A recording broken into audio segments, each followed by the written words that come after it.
안녕하세요. 저는 고등학교 때부터 이어져 온 지긋지긋한 악연을 끝낸 평범한 회사원 여자입니다. 그 지긋지긋한 악연은 차소영이라는 이름의 제 친구를 말합니다.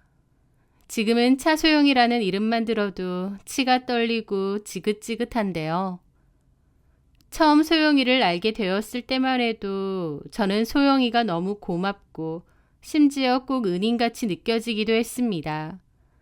왜냐면 저는 집안 사정으로 인해 고등학교 2학년 때 이사와 전학을 하게 되었는데요.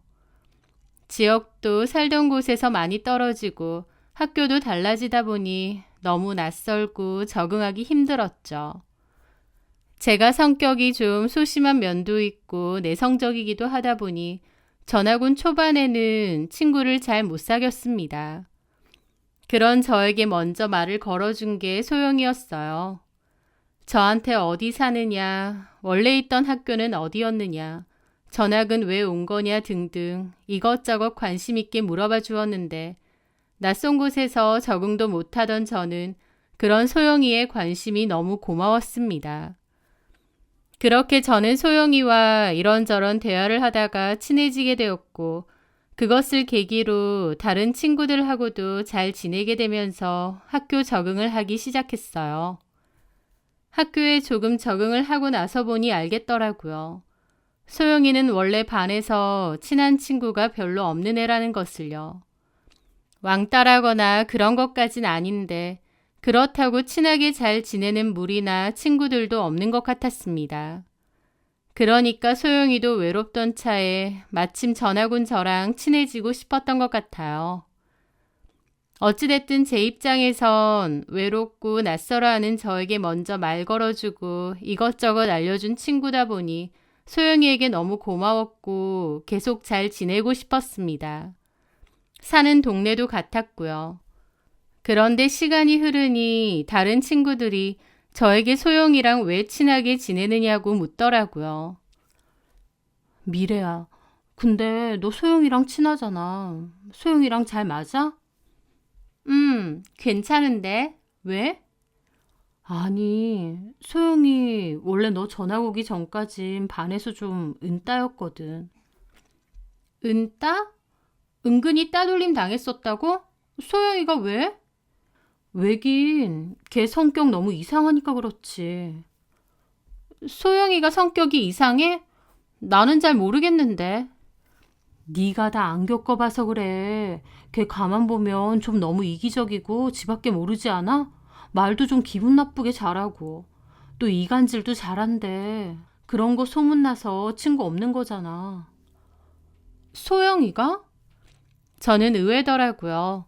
제가 보는 소영이는 그냥 평범하고 수다스러운 친구인데 사실은 성격 이상하고 이간질 잘한다고 반 친구들이 별로 안 좋아한다는 겁니다.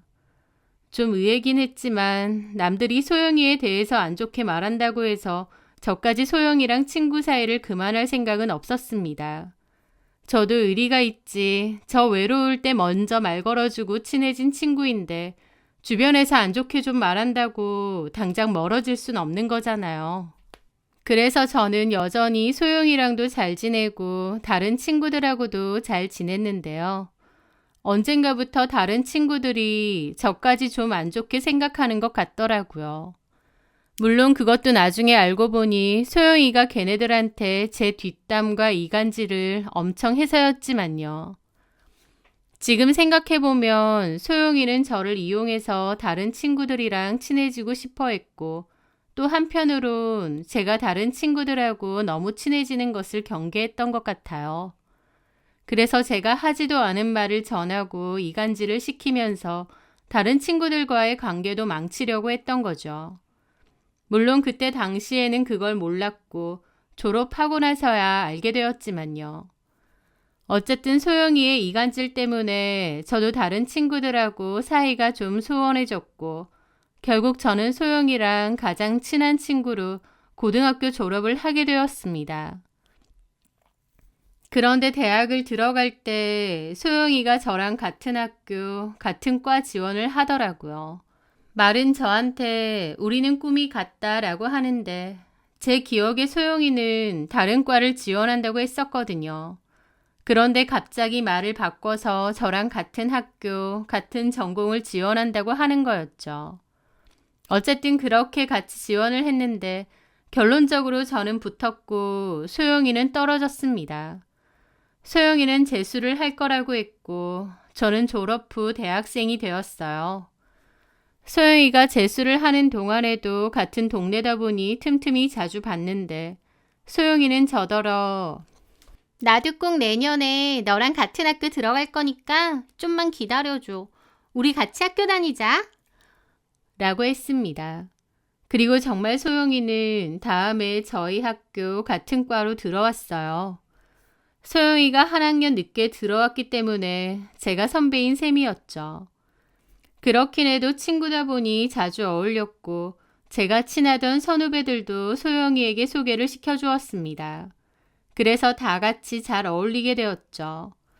그런데 고등학교에 이어서 대학교까지 소영이랑 같이 다니면서부터 어느 순간 묘하게 좀 꽁깃꽁깃하고 쎄한 기분이 들 때가 많았습니다. 왜냐면 소영이가 하나부터 열까지 저를 엄청 따라했거든요. 옷차림부터 머리 스타일, 심지어 취향이나 말투까지도요. 저는 대학교에 들어가면서 머리를 단발머리로 잘랐어요. 그리고 옷도 좀 여성스러운 스타일을 좋아합니다. 꽃무늬 원피스라던가 레이스 달린 가디건 같은 거요. 반면 소영이는 처음에는 저한테 미래야, 너는 꽃무늬를 왜 이렇게 좋아해? 나는 꽃무늬 이런 거 유치하고 촌스러워서 싫던데. 나는 좀 무늬 없고 깔끔한 스타일이 좋아. 라고 제 취향을 비아냥거린 적도 있습니다. 나는 꽃무늬가 좋고 이런 여성스러운 옷 스타일이 잘 어울리고 좋다고 그러고 말았죠. 그런데 어느 날 보니 소영이가 단발머리를 하고 있고 옷도 저랑 비슷하게 입고 있더라고요. 그렇게 유치하다고 했던 꽃무늬 블라우스나 하늘하늘한 레이스가 달린 옷 같은 걸 말이죠. 오죽하면 한 선배가 소영이의 뒷모습을 보고 저인 줄 알았다고 할 정도였어요. 네일아트 같은 것도 저는 단색으로 하나만 바르는 걸 좋아하고 소영이는 큐빅 같은 걸 많이 얹어서 화려하게 하는 걸 좋아했거든요. 그런데 언젠가부터 네일도 저처럼 단색으로 하나만 바르고 다니고 나는 이렇게 한 가지 색으로 깔끔하게 바르는 게 좋더라. 라고 말하는 겁니다. 제 취향을 따라해놓고 늘 본인의 원래 취향인 양 얘기를 하는데 옆에서 지켜보는 저는 기분이 묘할 때가 많았죠. 제가 하루는 연분홍색 후드를 입고 있었는데 저보고 참 알록달록한 거 좋아해 비아냥하더니 얼마 뒤에는 똑같은 후드티를 입고 다니는 거예요. 그래서 제가 이 옷 내 거랑 똑같네? 그랬더니 갑자기 막 호들갑을 떨면서 너도 이거 있어? 이 옷 가지고 있는 사람 왜 이렇게 많아? 입고 다니기 창피하게. 막 그럽니다. 자기 입으로 제 옷 색깔 유치하다고 해놓고 뒤에서는 똑같이 따라 사고 또 제가 그 얘기를 하면 자기는 원래 있었던 거라고 우기는 거예요. 옷뿐만 아니라 취향도 그렇습니다. 제가 찐팬으로 좋아하는 책이나 영화가 있는데 그런 얘기를 하고 나면 소영이는 나중에 다른 사람들에게 그 책이나 영화가 너무 자기 취향이고 팬이라면서 저한테 들었던 얘기를 마치 자기 생각인 것 마냥 하고 다니는 겁니다. 그렇게 저를 따라한다는 걸 알았는데 초반까지는 별 생각 없었습니다. 왜냐면 주위에서 누가 뭘 했는데 그게 좋아 보이면 따라하고 싶을 수도 있잖아요. 소영이랑 저는 가장 친한 친구니까 친구끼리 서로 취향 같은 게 닮아갈 수도 있다고 생각했습니다. 그리고 또 한편으론 내가 하는 게 소영이 눈에는 예쁘고 좋아 보이나 싶어서 오히려 긍정적으로 생각했어요. 하지만 그게 너무 반복되다 보니 슬슬 저도 불쾌해지더라고요.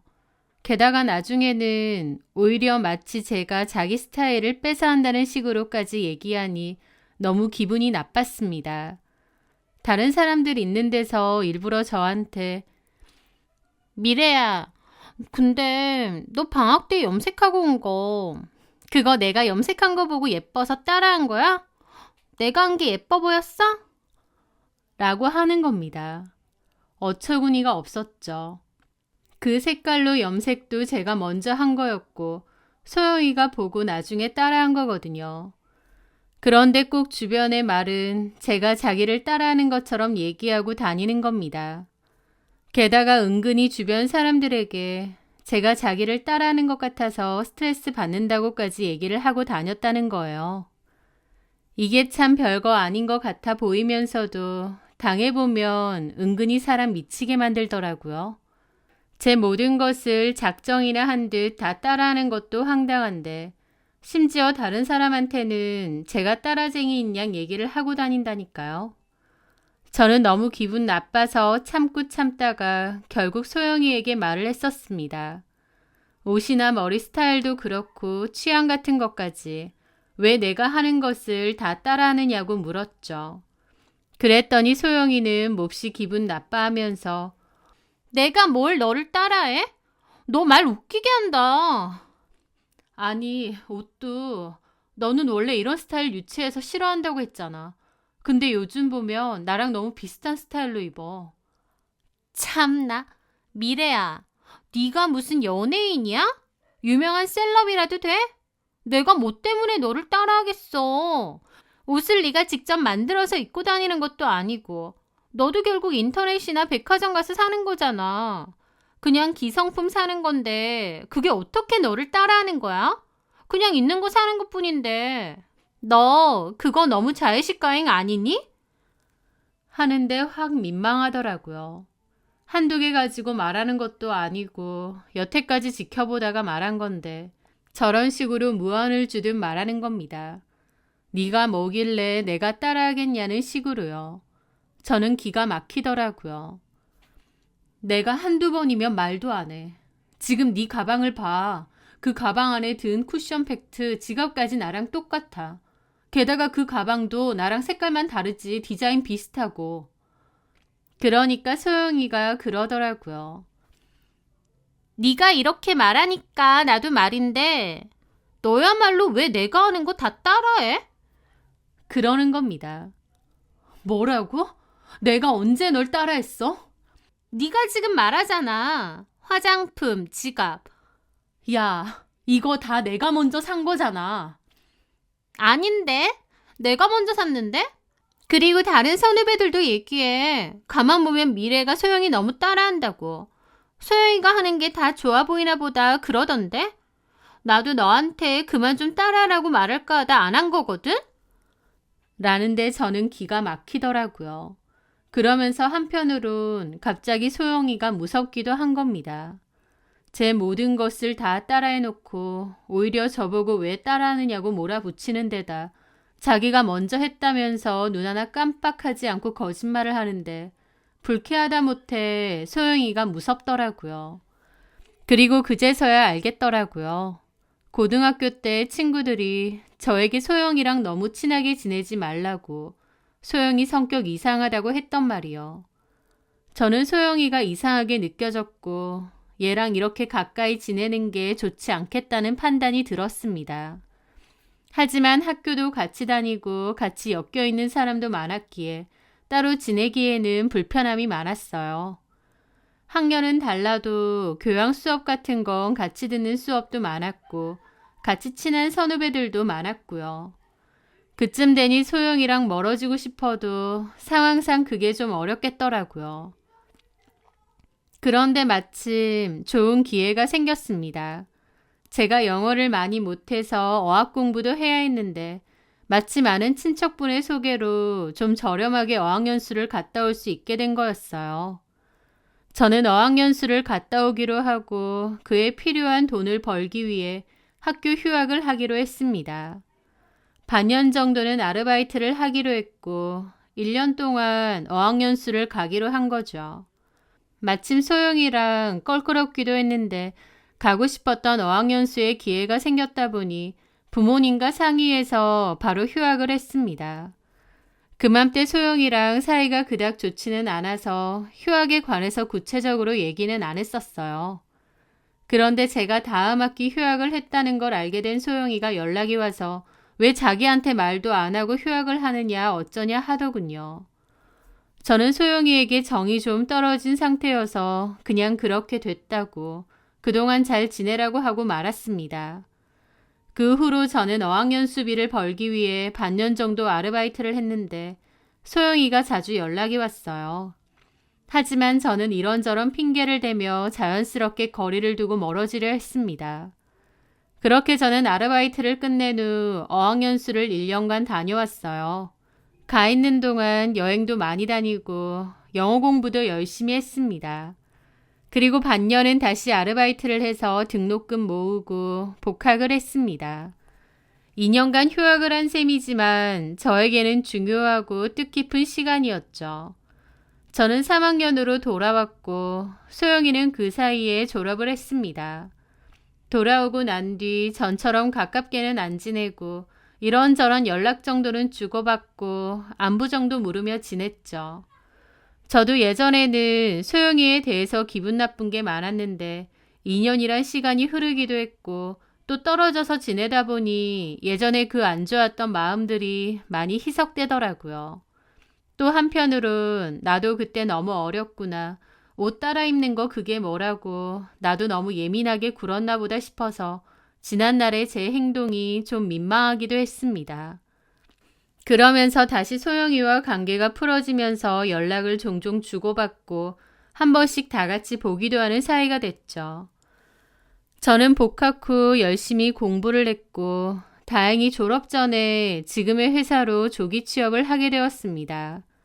제가 원했던 회사였고 오랫동안 목표로 해왔던 직장이었기 때문에 더더욱 기뻤어요. 소영이는 대학 졸업 후 전공을 살리지 않고 네일아트를 배운 뒤 네일샵을 차려서 운영을 했어요. 사실 애초에 소영이는 저희과 전공 공부에 관심이 없었습니다. 제가 간 전공을 따라온 거다 보니 학교 다니는 내내 성적도 안 좋고 전공 공부에 흥미도 없었거든요. 그래서 졸업 후에 전공을 살리지 않고 바로 다른 일을 한 거였죠.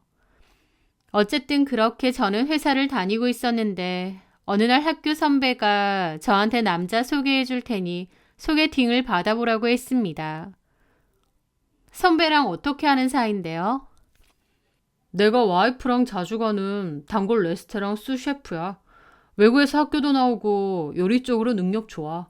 그 레스토랑도 잘 되고. 아, 정말요? 대학교도 외국에서 나오고 외국물 오래 먹어서 그런지 매너도 좋고. 나랑은 형 동생 하는 사이인데 사람 너무 괜찮아. 한번 만나봐. 라며 적극적으로 추천을 했습니다. 그렇게 저는 그 남자를 만나보게 되었어요. 키가 크고 호리호리한 몸매였는데 좀 날카로워 보이면서도 매력적인 인상이었죠. 선배의 말대로 그 남자는 매너도 정말 좋고 자상한 성격이었습니다. 아는 것도 많아서 첫 만남이었는데도 시간 가는 줄 모르고 대화를 할 정도였어요. 그 남자와 저는 그 후로도 여러 번의 만남을 가지면서 점차 사랑에 빠지게 되었고 연인 사이로 발전하게 되었는데요. 그 남자가 저한테 그러더라고요. 제가 너무 밝고 착한 것 같다면서 저 같은 여자를 늘 꿈꿔왔고 기다려왔대요. 그러면서 저라면 늘 자기를 믿어줄 것 같고 지지해줄 것 같다고 하더라고요. 저는 사랑하는 사이면 당연히 믿어주고 지지해줘야 되는 거 아니냐고 그랬습니다. 그 남자는 세상 그 누가 뭐라고 해도 저만은 자기를 믿어달라느니 그런 소리를 잘했어요. 훤칠한 외모에 외국에서 요리학교 수료하고 잘 나가는 레스토랑의 대표 셰프로 있는데 세상이 뭘 어쨌다고 자꾸 그런 말을 하는지 모르겠지만 어쨌든 그 남자는 저에게 자기를 믿어주고 지지해달라는 것을 자주 얘기했습니다. 아, 이 남자는 인정 욕구가 큰 사람인가 보다. 내가 그만큼 이 사람을 많이 인정해주고 보듬어 줘야겠다고 생각을 했었죠. 그렇게 남친과 저는 1년 가까이 연애를 했습니다. 저는 주말에 쉬는 직장인이고 남친은 주말이 가장 바쁜 레스토랑 셰프였기 때문에 저희는 평일에 짬을 내서 만날 수밖에 없었어요. 그럼에도 서로 많이 좋아했고 저도 남친에 대한 마음이 점차 커졌습니다. 그맘때 남친은 새 집으로 이사를 가게 되었습니다. 그러면서 저한테 결혼하고 이 집에서 같이 살자고 하더라고요. 저도 그 사람이 좋았고 결혼 생각까지 했기 때문에 그 제안을 받아들였습니다. 남친은 결혼 준비하면서 아예 동거도 하자고 했는데 저희 부모님은 결혼 전에 동거는 하지 말라고 하셨어요. 그래서 저도 같이 살지는 않고 대신 자주 남친네 집에 놀러 가게 되었습니다. 남친네 집에서 같이 영화를 보거나 술을 마실 때도 있었고 장을 봐서 제가 음식을 해놓을 때도 있었어요. 남친은 요리하는 게 업이기 때문에 집에서까지 요리를 하고 싶진 않을 것 같았어요. 반면 저는 요리하는 게 취미인 사람이었기 때문에 종종 남친네 집에 가서 음식을 만들어 먹기도 했죠. 아직 결혼 전이었지만 마치 신혼부부처럼 알콩달콩 재밌게 잘 지냈습니다. 그러면서 천천히 결혼 준비도 했어요. 예식장도 찬찬히 알아보고 신혼여행지도 찾아보면서 서두르지 않고 하나하나 준비해 가기로 했죠. 그러다가 제가 결혼 준비 중이라는 것을 알게 된 소영이가 남자친구가 어떤 사람인지 소개를 시켜달라고 했습니다. 그래서 남친이 일하는 레스토랑에 가기로 했고 소영이 말고도 다른 대학교 친구들도 같이 약속을 잡았는데요. 공교롭게도 다른 친구들에게 일이 생기면서 결국 소영이만 남친네 레스토랑에 데리고 가게 되었습니다. 제가 다른 날로 약속을 바꾸자고 했는데 소영이는 오늘도 보고 다음에도 보자면서 제 남친이 일하는 레스토랑으로 바로 가겠다고 하더라고요. 원래 약속 시간이 7시 반이었고 저는 시간에 맞춰 갔는데 소영이는 벌써부터 먼저 와 있었고 제 남친과 웃으며 얘기를 나누고 있었습니다. 제가 다가가자 소영이는 웃으며 저를 맞이하더라고요. 왔어? 좀 늦었네. 늦었다고? 아니야, 우리 7시 반까지. 민구 씨랑 얘기 나누고 있었어. 민구 씨가 기다리기 지루하겠다고 에피타이저까지 만들어주시더라고. 하면서 음식을 자랑하더라고요. 7시 반까지 보기로 했는데 먼저 와 있었고 벌써 제 남친이랑 대화 나누고 친해지기까지 했다고 생각하니 좀 놀랐습니다. 소영이가 친화력이 장난 아니구나 싶기도 하고요. 어쨌든 그렇게 저도 자리에 앉았고 남친은 바쁜 일만 끝내고 자리로 오겠다고 했습니다. 그렇게 남친은 주방으로 들어갔어요. 그렇게 소영이와 저는 식사를 하는데 소영이가 그러더군요. 야, 민구 씨 너무 근사하다. 요리하는 남자 너무 멋있는 거 아니야? 그래? 근데 너 저렇게 마른 남자 별로 안 좋아하지 않아? 덩치 큰 스타일 좋아했잖아. 내가? 전에 사귀었던 남자들이 좀 그렇지 않았나? 에이, 사귀었다고 해봤자 한 명인데 그 사람도 그렇게 덩치 크진 않았어. 그리고 민구 씨 요리를 오래 해서 그런지 말라 보여도 장근육 많고 탄탄해. 치, 남자친구 자랑하니? 아, 그건 아니고. 너 근데 그거 알아? 뭘? 사실은 민구 씨 원래 내 남친 될 뻔했었다? 라는데 저는 소영이의 말이 너무 어처구니가 없어서 다시 되물었습니다. 뭐라고? 찬우 선배가 민구 씨 소개해 준 거지? 사실은 찬우 선배가 나한테 먼저 얘기했거든. 소개 받아보라고. 아, 진짜? 몰랐네. 근데 내가 깠어. 그때 별로 남자 만날 기분도 아니고 해서. 내가 까니까 어쩔 수 없이 대타로 너 소개시켜준 거잖아. 아예 몰랐지. 만약 내가 그때 그냥 소개받았더라면 어쩌면 민구 씨랑 나랑 잘 됐을지도 모르겠다. 라는데 듣는 저는 불쾌할 수밖에 없는 말이었습니다. 자기 소개팅이었는데 제가 대타였다고 하고 제 남친이랑 원래 자기가 잘 될 뻔했다고 하는데 제 기분이 좋을 리가 없었죠. 얘 진짜 여전하구나 싶더라고요. 그렇게 제가 표정을 굳히니 소영이가 그러는 겁니다. 왜 그래? 내 말 혹시 기분 나빴어? 라길래 저도 대놓고 그랬습니다. 솔직히 내가 듣기에 좋은 말은 아니지. 그것도 내 남자친구 소개시켜준다고 만든 이런 자리에선 더더욱. 뭘 그렇게 정색을 해, 무한하게. 나는 그냥 그런 비하인드 스토리가 있었다 그 말이지. 근데 소영아, 설령 그런 일이 있었다 한들 굳이 얘기할 필요는 없는 것 같아. 그리고 만약 내가 아니랑 너랑 소개팅을 했어도 꼭 잘 됐을 거란 보장이 어디 있니? 나랑 민구 씨가 인연이니까 잘 된 거고 결혼 이야기도 오가는 거지. 저도 그때는 기분 나빠서 저렇게 말했습니다. 그러자 소영이의 표정도 싹 굳더라고요.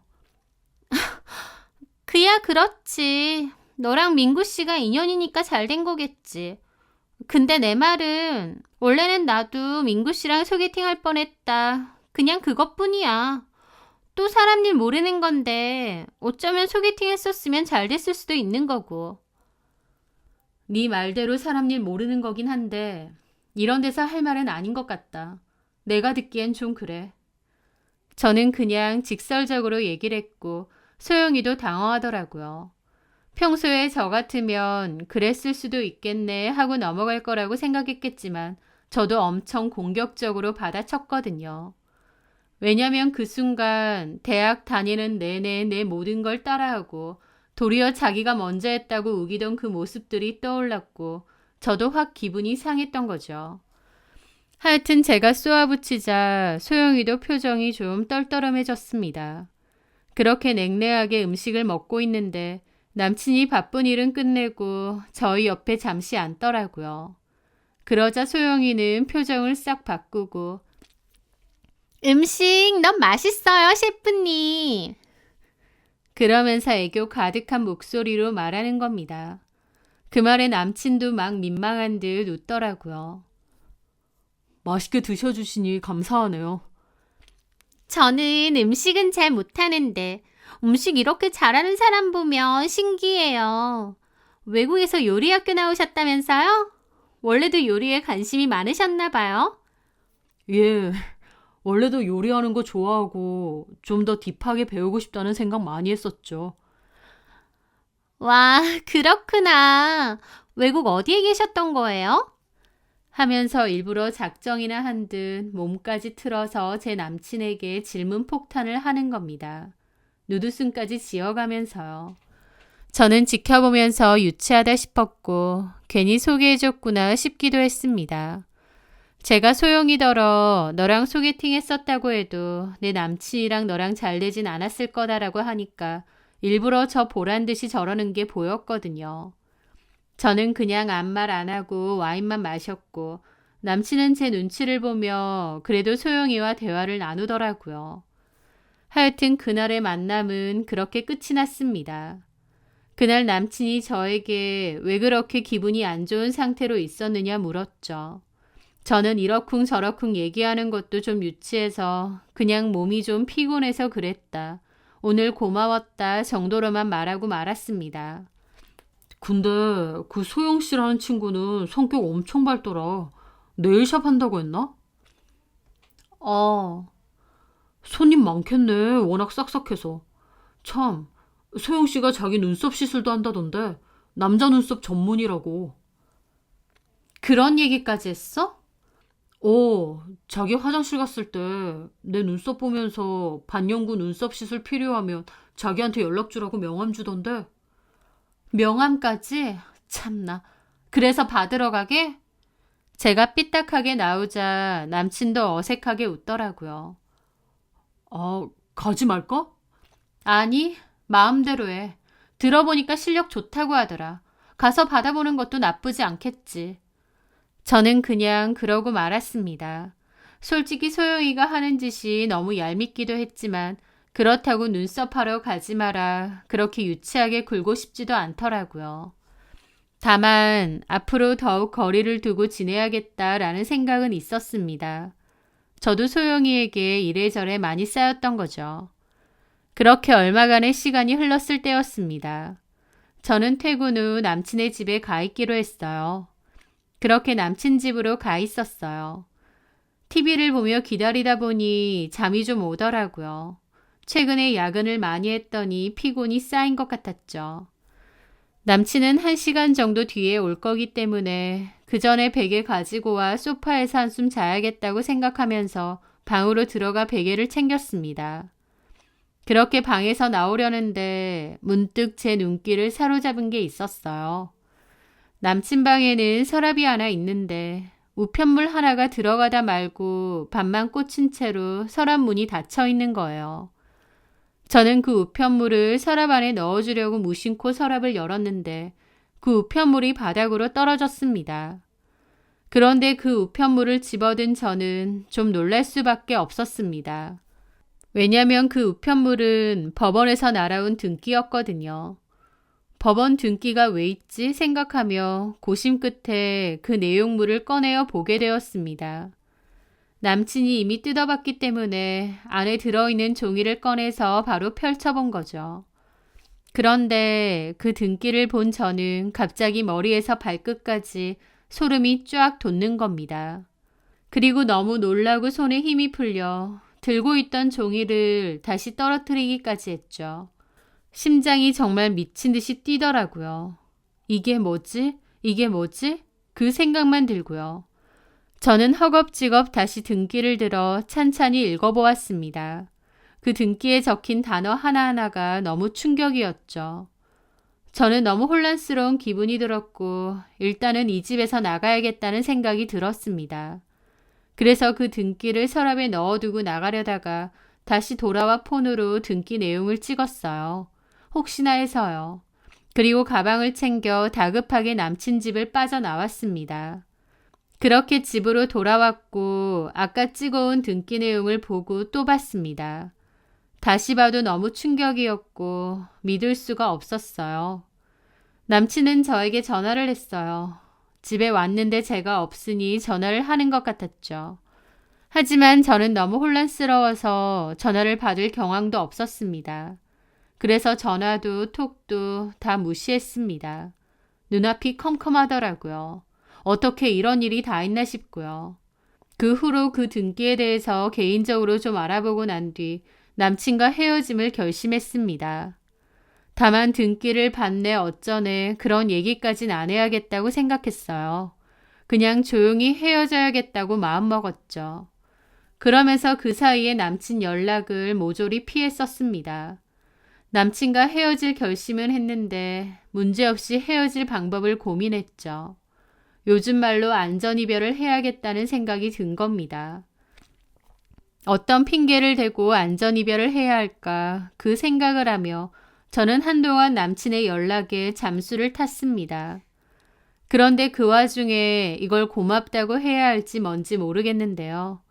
남친 쪽에서 먼저 헤어지자고 톡이 왔습니다. 이렇게요. 갑자기 잠수 타고 연락 끊고 왜 이러는지 모르겠는데 너 진짜 최악이다. 문제가 있으면 말을 하고 풀 생각을 해야지. 이런 식으로 잠수 타면 그만이야? 나는 네가 최고의 여자라고 생각했는데 이제 와서 보니 아니야. 너는 최악 중에 최악이고 비겁하고 이기적이고 너밖에 모르는 인간인 것 같다. 다른 남자 생겨서 이러는 건지 뭔지 모르겠지만 그만 만나자. 나도 너 같은 여자는 딱 질색이니까. 라고요. 남친이 먼저 저에게 이별을 고한 겁니다. 그 이별톡을 받아드는데 제 속에서는 두 가지 감정이 확 올라오더라고요.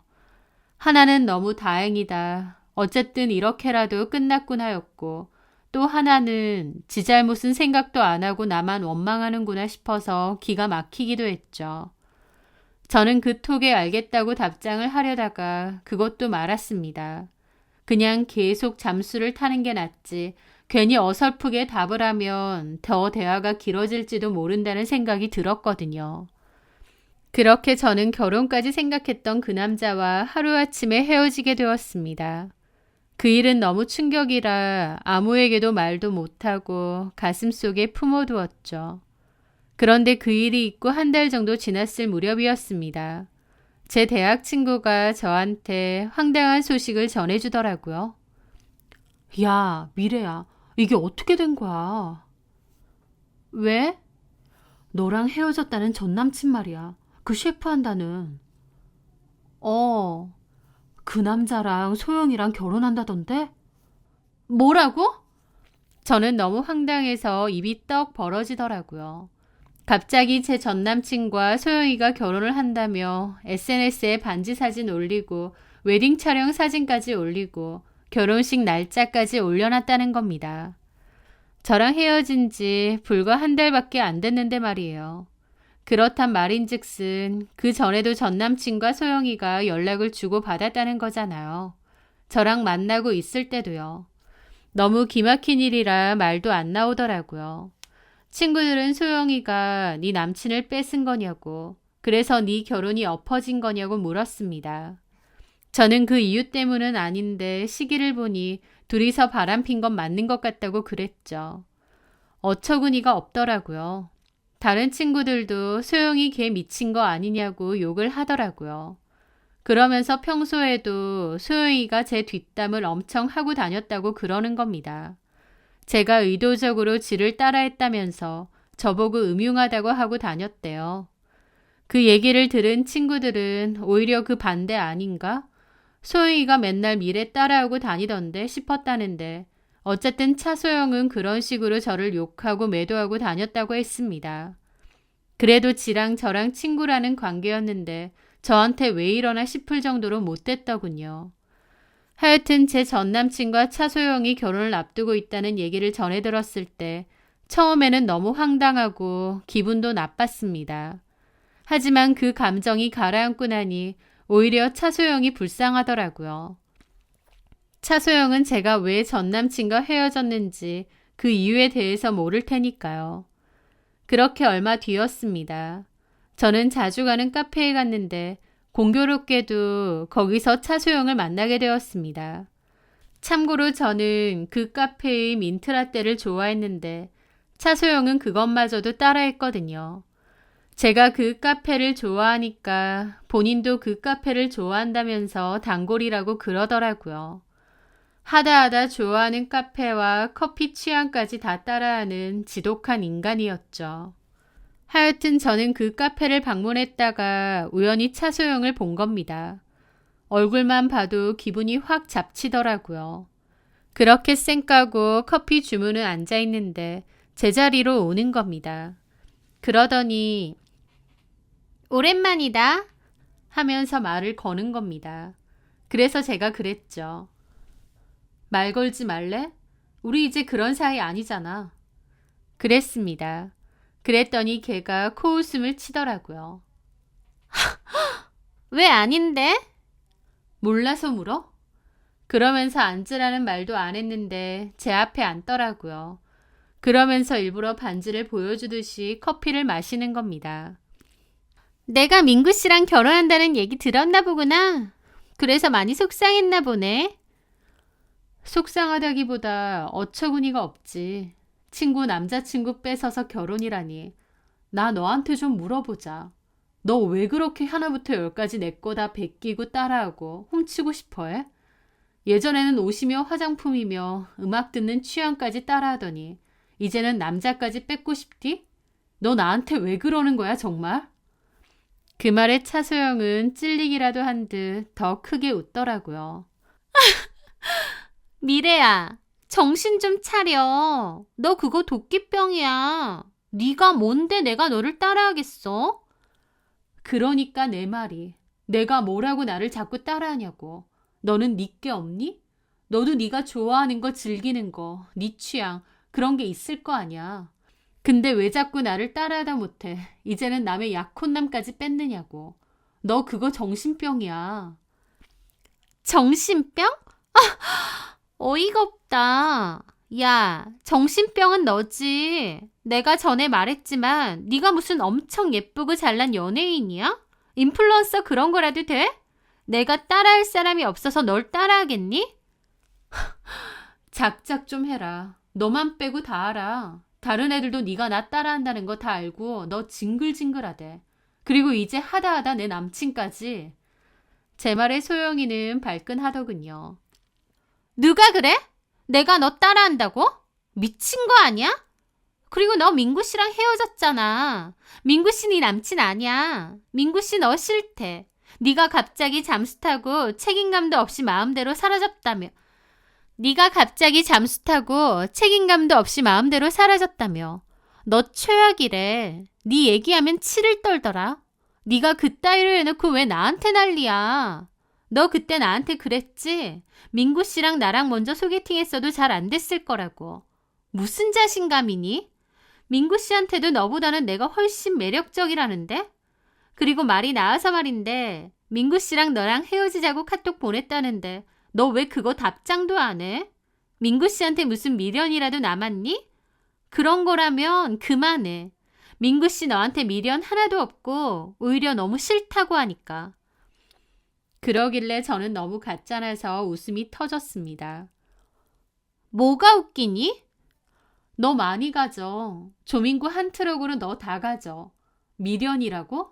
아니, 걔랑 어떻게 헤어질까 고민하던 차에 네가 쓰레기 잘 수고해줘서 나는 오히려 고맙더라.